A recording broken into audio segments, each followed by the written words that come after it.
It's one of the most extraordinarily imaginative pieces of fiction, I think, that's appeared. I mean, it's not for nothing that the first movie was such a massive success. It just caught everybody's imagination, and it works at the level of imagination. So I think because of that, strangely, it's a natural piece for radio. I mean, one wouldn't necessarily think of it that way because it's got so much action and people think of it as being so visual. But actually what makes the story so distinguished is the fact that it is a work of imagination. And, you know, the Jabba that we might imagine, for example, on radio is every bit, perhaps possibly even more fearsome and wonderful than the Jabba that we see in the movie.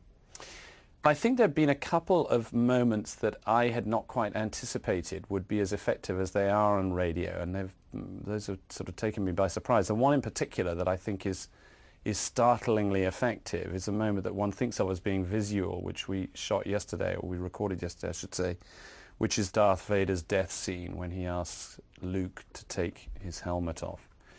Of course, in the film, you get to see Anakin Skywalker, the man inside, because if you stop and think about it, it's not really the physical appearance of Anakin Skywalker that you're really concerned with. As a matter of fact, it's kind of distracting that. It's actually the inner being that you're really thinking about at that point.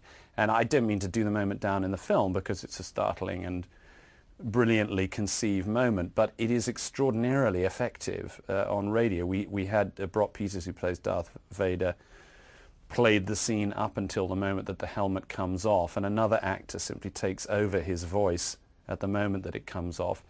And precisely because you had to imagine what it is that Luke was seeing at that moment, the scene exploded emotionally. It was really extraordinarily effective. I wouldn't have guessed it, and I didn't really know it before we did it, but it's a moment that would work well on stage as well, that because you don't have to render them literally. There's certain things that film does not do terribly well, because describing something in a literal way limits the imagination that you can bring to the moment. So I think that's what makes it special for radio. But honestly, the last thing that has to be said is that there wouldn't be anything, and we wouldn't be doing it at all if it weren't the most sensational story to begin with. The brilliance of its original conception and construction is simply something that we're able to build on, hopefully.